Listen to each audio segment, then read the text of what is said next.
Ek wil hê u moet die Bybel so lank oopmaak by 1 Tessalonisense 4 en by Matteus 24. 1 Tessalonisense 4 en Matteus 24.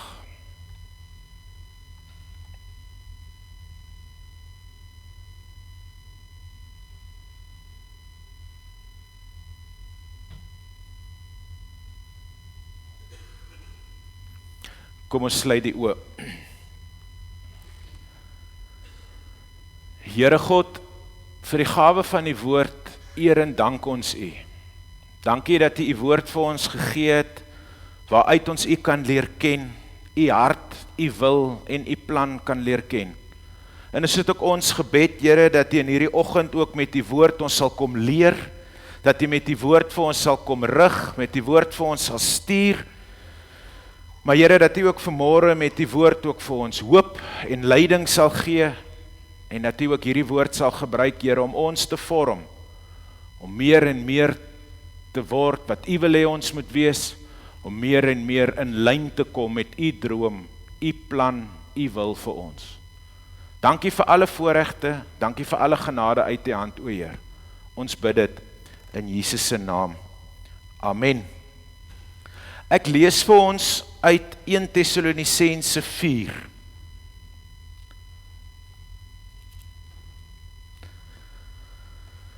Ons wil hê, broers, dat julle nie onkundig moet wees oor wat met die ontslapenis gaan gebeur nie. Dan sal julle ook nie treur soos die ander mense wat geen hoop het nie. Ons glo immers dat Jesus gesterwe maar ook opgestaan het, en net so glo ons ook dat God saam met Jesus die ontslapenis wat in hom geglo het na hom toe sal neem. Dit sê ons vir julle op grond van wat die Here gesê het. Ons wat bly lewe tot en met die wederkoms van die Here sal die ontslapenis hoegenaamd nie voorwees nie. Wanneer die bevel gegee word en die stem van die aartsengel en die trompet van God weer klink, sal die Here self uit die hemel neerdaal. Allereers sal die wat in Christus gesterf het, uit die doodheid opstaan. Daarna sal ons wat nog lewe saam met hulle op die wolke weggevoer word die lig in, die Here tegemoet, en so sal ons altyd by die Here wees. Troos mekaar dan met hierdie woorde. Oor die tyd en die omstandigheid wanneer hierdie dinge sal gebeur, is dit nie nodig om aan julle te skrywe nie. Julle weet self maar al te goed dat die dag van die Here onverwags kom soos 'n dief in die nag. Wanneer die mense sal sê, alles is rustig en alles is veilig, sal die ondergang hulle skielik oorval soos geboortepyne 'n swanger vrou en niemand sal ontkom nie. Maar broers, julle leef nie in die duisternis nie. Die dag sal julle nie soos 'n dief oorval nie. Julle is tog almal mense van die lig, mense van die dag. Ons is nie van die nag of die duisternis nie. Laat ons dan nie slaap soos die ander nie, maar laat ons wakker bly en nugter wees. Die wat slaap is van die nag, die wat hulle dronk drink is van die nag, maar alles wat van die dag is, moet wat van die dag is, moet nugter wees. Ons moet geloof en liefde as borsharnas dra en die hoop op verlossing as helm. God het ons nie bestem om gestraf te word nie, maar om ons, deur ons Here Jesus Christus verlos te word. Hy het ter wille van ons gesterwe, sodat ons, of ons nou by sy koms nog lewe of dood is, saam met hom kan lewe. Praat mekaar moed in en versterk mekaar dan ook met hierdie woorde, soos wat julle trouens reeds ook doen. En dan Matteus 24,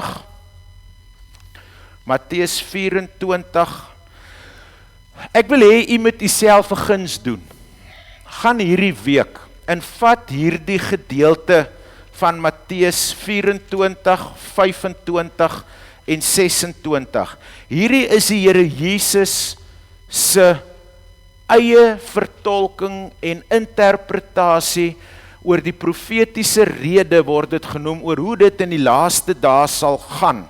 Hy praat oor getrouheid, hy praat oor voorbereiding, hy praat oor seker maak dat jy in die regte verhouding met God is, hy praat oor lyding, vervolging en verdrukking, alles waardeur die gelowiges moet gaan, en dan sê hy hierdie woorde: Kort na die verdrukking van daardie tyd sal die son verduister en die maan sal nie skyn nie. Die sterre sal uit die hemel val en die kragte van die hemelruim sal ontwrig word. Hoor die eskatologiese terme wat ons hier kry. Gaan kyk ons in die Openbaring gedeelte, ook in Daniël wat bietjie apokaliptiese literatuur is. Praat hulle, as hulle oor die einde van die wêreld praat, dan praat hulle met sulke drastiese ingrypingsmomente. Dis sterre wat val, dis aarde wat oopskeer, dis donderslae, dis hard, dis erg, dis intens. Hier gebruik die Here Jesus dieselfde woorde. Die son sal verduister word, die maan sal nie skyn nie, die sterre sal uit die ruimte val, die kragte van die hemelruim sal ontwrig word. Eers dan sal die teken van die mens in die hemelruim verskyn en al die volke van die aarde sal verslaaf wees. Hulle sal die seun van die mens op die wolke van die hemel sien kom met groot krag en majesteit. Die groot trompet sal weer klink en hy sal sy engele uitstuur om sy uitverkorenes bymekaar te maak uit die 4 windstreke van elke uithoek van die aarde af. Weet julle wat se aanklag is hierdie op die Joodse geloof? Want die Jode het geglo dis net hulle. Nou sê Christus, uit die uithoeke van die aarde af, sal hulle bymekaar gebring word. Met ander woorde, dis nie nou meer net 'n eksklusiewe godsdiens vir ons klompie hier op die berg nie. Nee, dis 'n inklusiewe godsdiens wat die hele uitspansel insluit in hierdie verlossende krag van God. Maar let mooi op die woorde, kort na die verdrukking van die tyd. Ons gaan nou weer by hierdie detail kom stil staan. Net 'n paar interessante goed wat ek graag wil hê ons moet vandag oplet. Ons is nie vandag hier om enige iemand te kritiseer of enige iemand af te kraak of enige iemand te bespot nie. Dis nie wat ons hier gaan doen vandag nie. Ons gaan vandag met die Bybel besig wees. En ek wil sommer aan die begin sê, ek en Dominee Piet is 100% oop vir oortuiging. Maar dan gaan jy die Bybel moet gebruik om ons te oortuig. Dit wat ons vandag met julle gaan behandel, gaan wees oor dit wat in die Bybel staan. Ek en Dominee Piet gaan so bietjie op mekaar inspeel, so as hy my aan die skouer vat en sê, stop gou, ek wil iets sê, dan gaan hy dit doen. Ons het juist dit so besluit om die diens so in te kleed, dat dit bietjie meer in 'n ontspanne hoedanigheid is. Ons wou dit eers inrig met vraag en antwoord, maar dit kan dalk neig dat ons te lank op 'n tema gaan dwaal. Ek beloof om 'n leersessie daar te stel, waar ek almal gaan nooi wat sou belangstel, en dan gaan ons om met 'n dissekteermessie, gaan ons hierdie teologie uitpak. Maar ek onderneem om so iets te doen. Daar sal ook 'n opname van daardie sessie gedoen word vir ons mense wat van ver af inskakel, maar ons gaan so 'n leersessie definitief hê om hierdie saak baie fyner ook te bespreek. Wanneer ons in die Bybel kyk, dan sien ons dat die wederkoms van die Here Jesus word op 2 maniere geïllustreer. In die Ou Testament staan dit bekend as die Yom Yahweh, die dag van die Here. Die Nuwe Testament ken net een koms, en dis die wederkoms. In die Bybel is daar net een terugkeer. Die Bybel sê so. Dit word verbind aan die parousia. Nou parousia is 'n Griekse woord vir die wat beteken nou, maar nog nie. Ons is nou al God se kinders. Ons leef nou al in God se oorwinning. Ons leef nou al in die eindtyd. Wanneer het die eindtyd aangebreek? Die eindtyd het aangebreek toe Christus hemel toe gevaar het. Dit was die aanbreek van die eindtyd en het die parousia toe ingeskop. Parousia beteken, julle leef nou al in hierdie oorwinning, maar dit is nog nie in sy volheid voltrek nie. Hoekom nie? Want ons wag nog op die koms van Christus. Die wederkoms van Christus gaan die sirkel voltooi, die prentjie klaarmaak. Maar is dit duidelik vanuit die skrif, dat dit vir die gelowiges nie 'n maklike, eenvoudige, lekker tyd gaan wees nie. Hulle gaan verdrukking beleef, hulle gaan swaar kry, hulle gaan in 'n klomp goed onderhewig wees.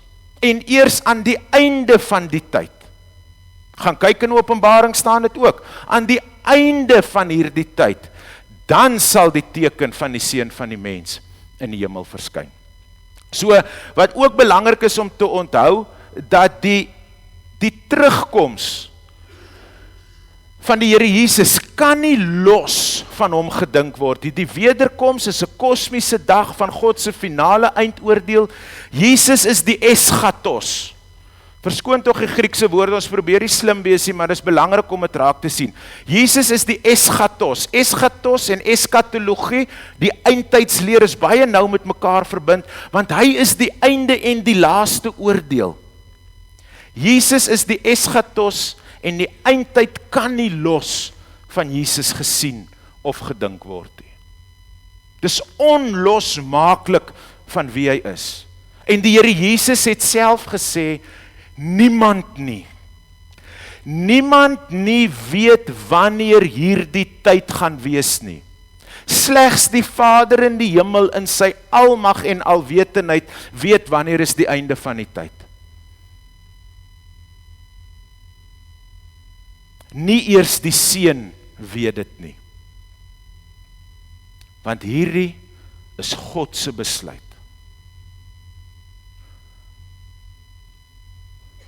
Kolossense 2, ek wil dit graag vir julle lees. Filippense, Kolossense, Tessalonisense.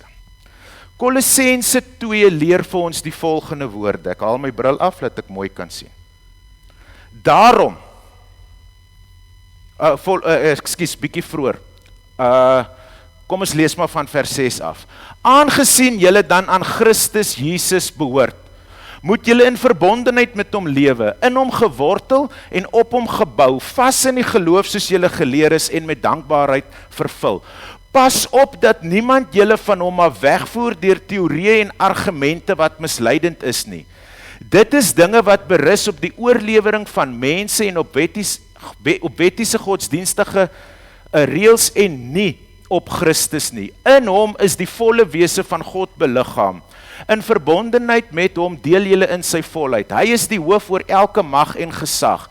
Deur julle verbondenheid met hom is julle ook besny, nie met die besnydenis wat deur mense verrig word nie, maar met die besnydenis deur die Gees. En dit bestaan in die wegneem van die sondige natuur van die mens. Waarskuwing teen misleiding begin hy hierdie gedeelte. As hy sê dat ons moet versigtig wees om nie sommer deur alle verdigsels rondgeslinger en deur alle teorieë rondgeslinger word nie. Hy gaan self so ver om te sê, moenie as dit iemand vir julle voorskryf oor hoe julle moet eet, of hoe julle moet drink, of hoe julle feeste moet vier, of hoe julle die Sabbatdag moet vier nie. Dis alles maar net skaduwee van dit wat kom. Die werklikheid is Christus, want dit gaan oor Christus.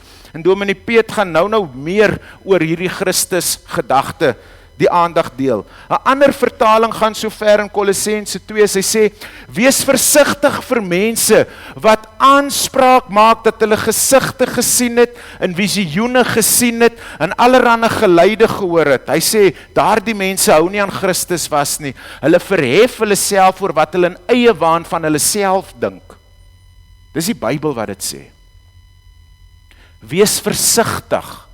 Moenie jou ore uitleen vir enige teorie en argument wat nie in lyn is met die woord van die Here nie. Die Heidelbergse Katekisme Sondag 19 vraag 52, hoe word jy getroos deur die wederkoms van Christus? Om die lewendes en die dooies te oordeel? Dat ek in alle droefheid en vervolging dieselfde persoon met gespanne verwagting as regter uit die hemel verwag, wat hom tevore in my plek voor die regbank van God gestel het en alle vervloeking van my weggeneem het. Verder, dat hy al sy en my vyande in die ewige verdoemenis sal werp, maar my saam met al die uitverkorenes na hom in die hemelse blydskap en heerlikheid sal saamneem. Dis wat gebeur met die wederkoms van die Here Jesus.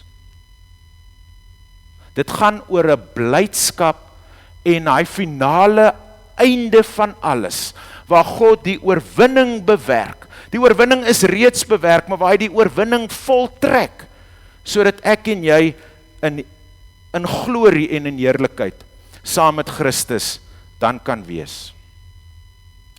'n Paar interessante feite oor die wegraping. Nêrens tot en met die jaar 1830 vind jy in enige kerk se leer of in enige geloofsbelydenis of in enige brondokument die leer van die wegraping nie. Die wegraping leer het begin in 1830 toe 'n tiener in Glasgow, Skotland omstreeks 1830 'n visioen van die eindtye gesien het en sy het dit binne in haar gemeenskap begin deel. Daarna het John Nelson Darby, 'n teoloog en leier van die Plymouth Brethren, die dispensionalisme ontwikkel. Dis 'n teologiese sisteem wat die geskiedenis in duidelike tydperke verdeel en het hy die konsep van 'n pre-verdrukking wegraping in sy leer geïnkorporeer. So wat het hulle gedoen? Wat beteken hierdie dispensionalisme? Mense het gegaan en het hulle die wêreldgeskiedenis in blokke gaan inpak.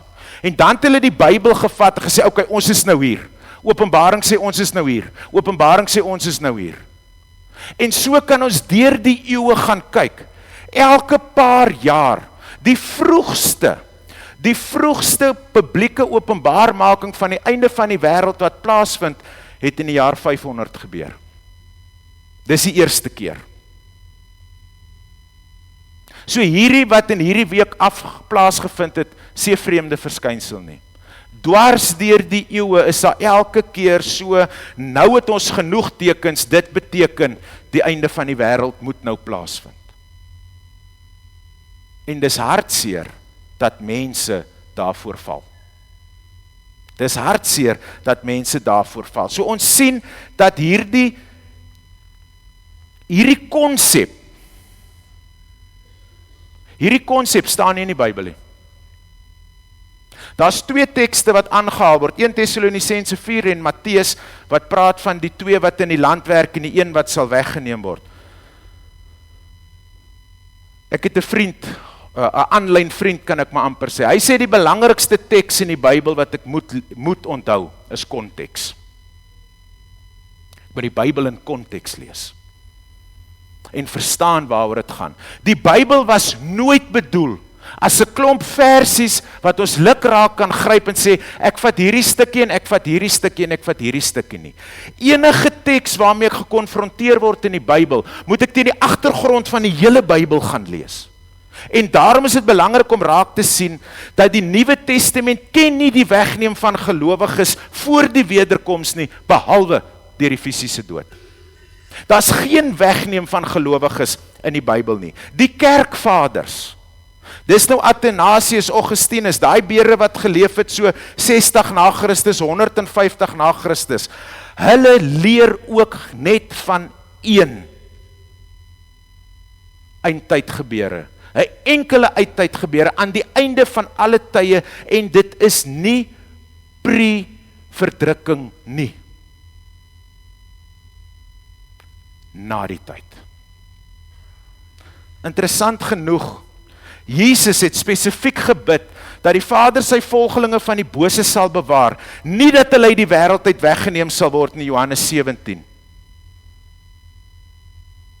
Hy bid vir sy kinders, wat hel op aarde gaan hê, omdat hulle vashou aan wie Christus is. Hy sê nie, Here, vat hulle weg voor hierdie tyd nie. Hy sê, Here, ek bid vir hulle, dat U hulle sal vashou.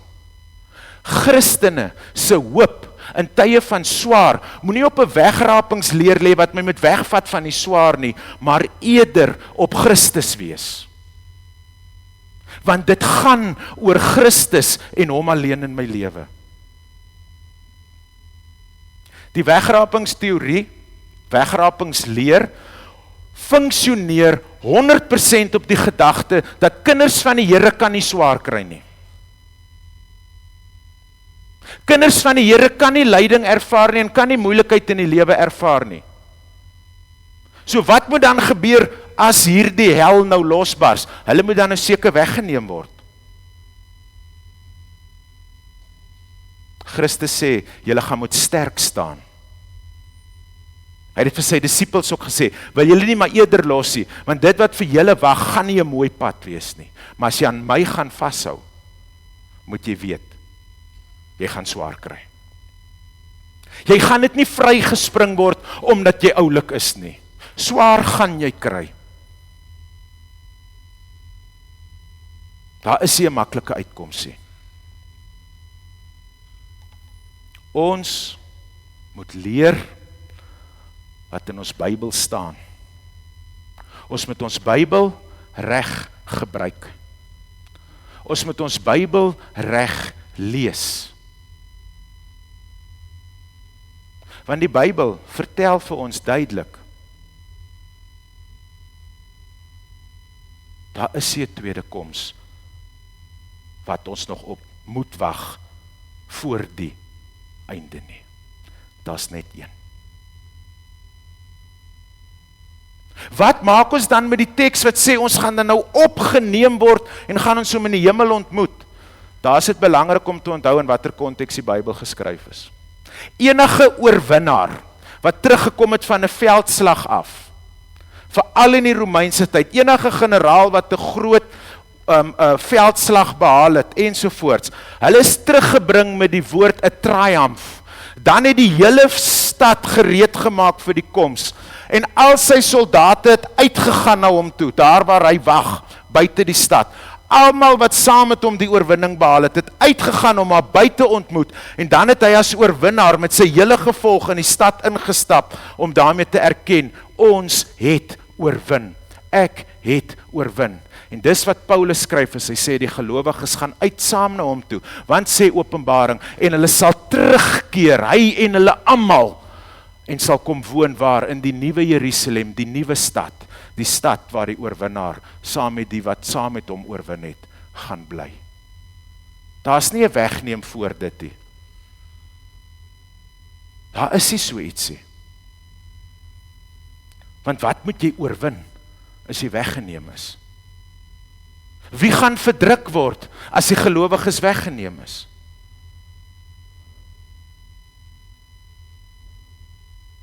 Die geskiedenis, Christus self en die Bybel leer net van 'n wederkoms.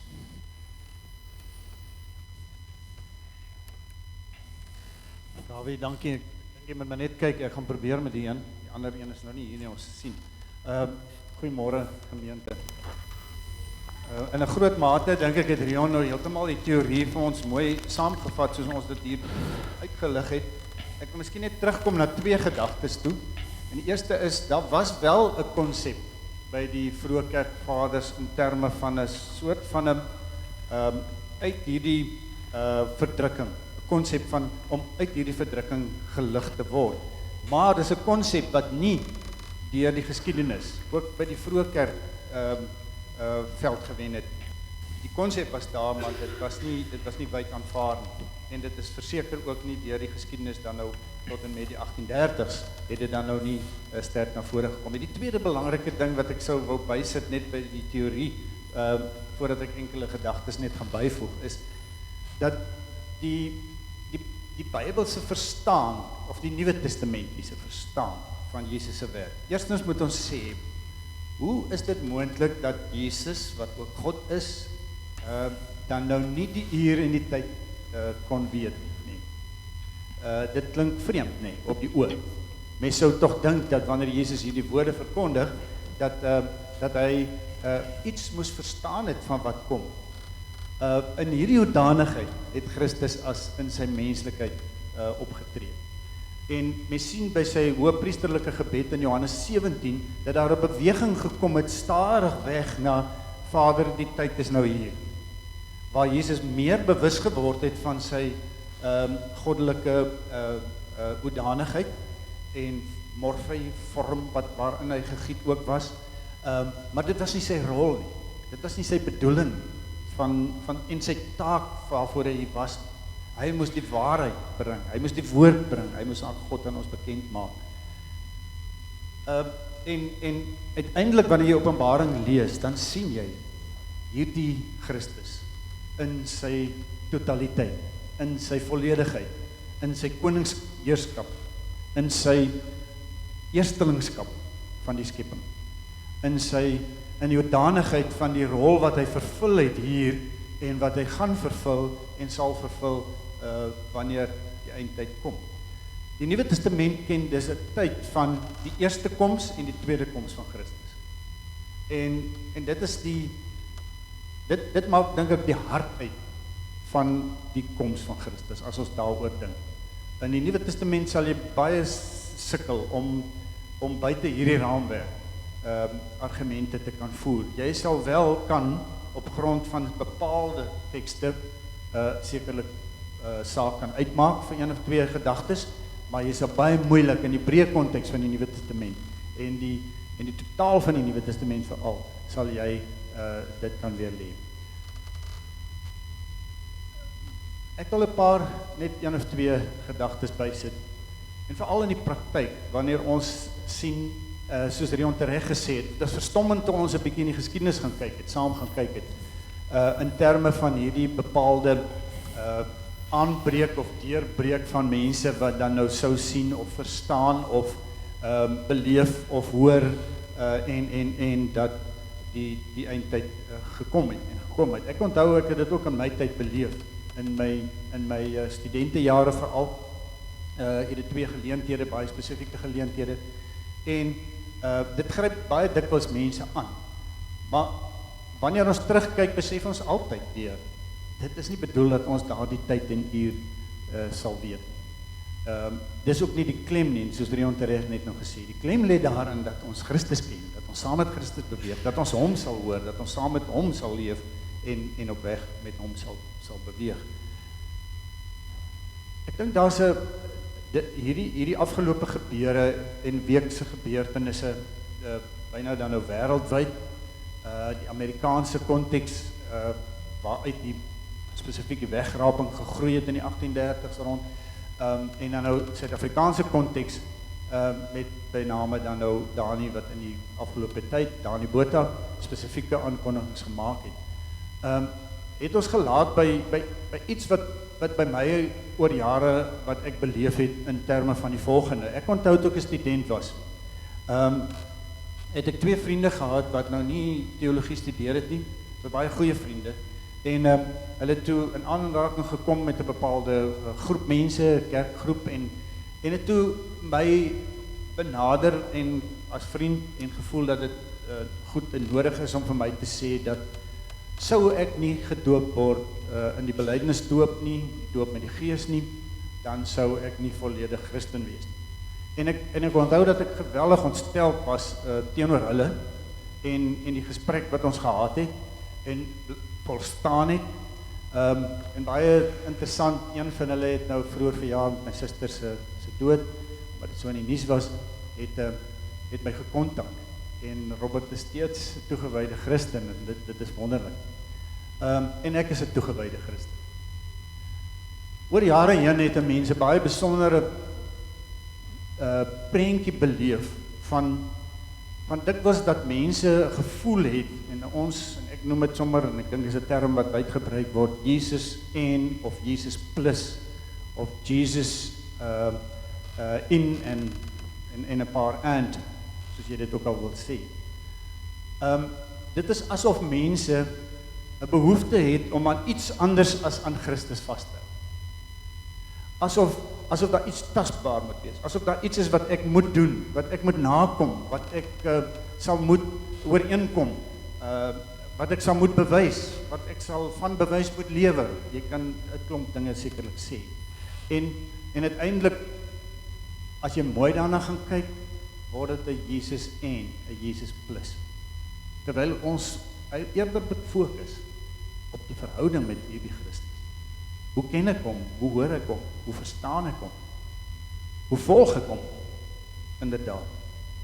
Mani Malan in die 80er jare was nou Dr. Mani Malan, was 'n figuur in 'n sekere sin omstrede, ek onthou in die konteks waar ek nou was in Pretoria, in 'n gemeente daar, het dit vir al die ouer mense baie ontstel. Dr. Mani het gesê, Jesus red, punt. En as hulle enige argument begin, dan het hy vir hulle gesê, stop, Jesus red. Natuurlik is dit waar, wat Jesus' redding aan betref. En ek dink dit is wat die roering in die hoenderhok veroorsaak.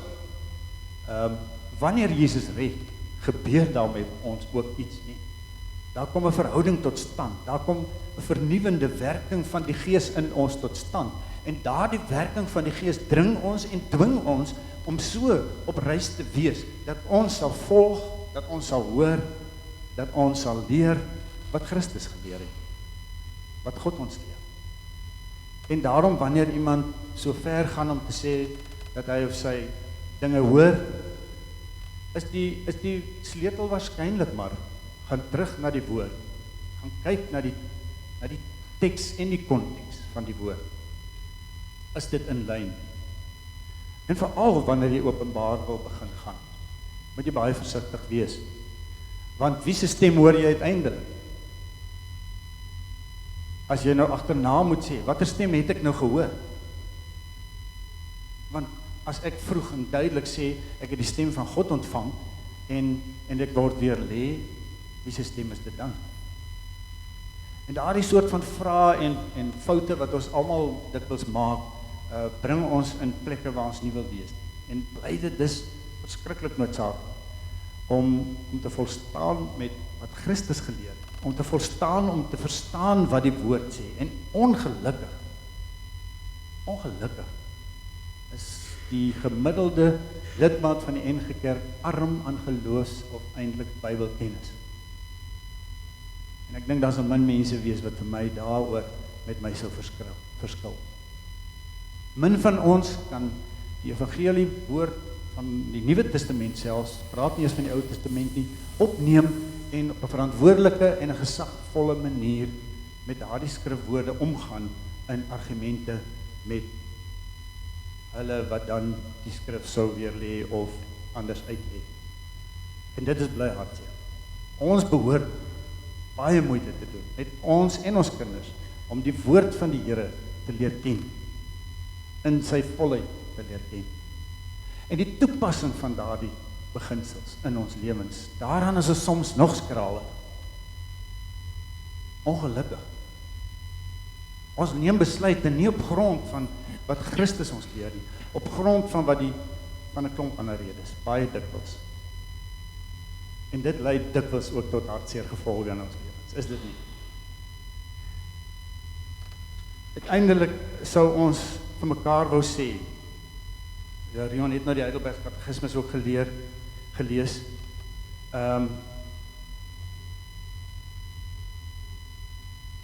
daar's een leier, daar's een verlosser,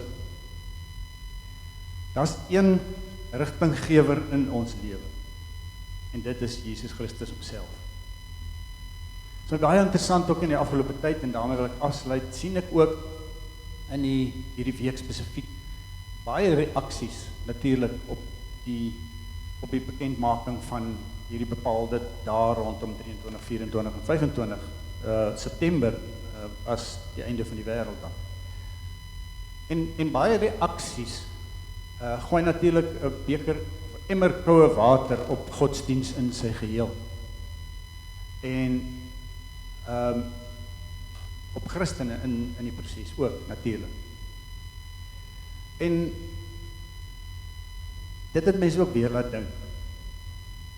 En selfs mense wat sou sê, maar die woord in twyfel trek as die woord van die Here, die woord van God, sou ek daarom wou dink deur te sê, God se geskiedenis en openbaring in die geskiedenis, waarvan 'n kern van ons weergegee word in die skrif, is daarom eintlik baie moeilik om weg te redeneer in die geskiedenis.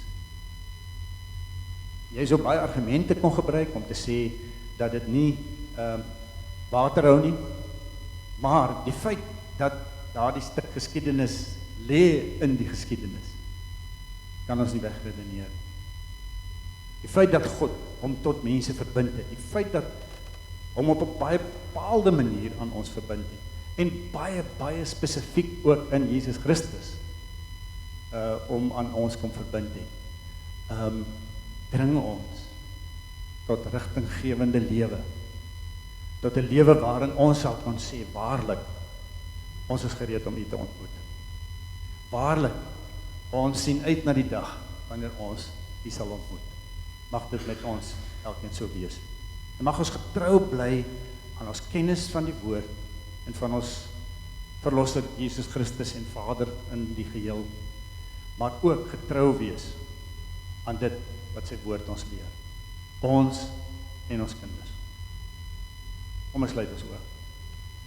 Ons Vader wat in die hemel is, U het 'n hemelse ryk wat U uitgebrei het oor die ganse heelal en tot op aarde.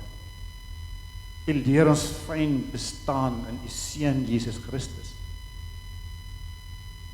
U leer ons alles wat nodig is vir lewe en vreugde en vredevolle lewe. Ons dank, aanbid en loof daarvoor. En ons bid om daaglikse brood.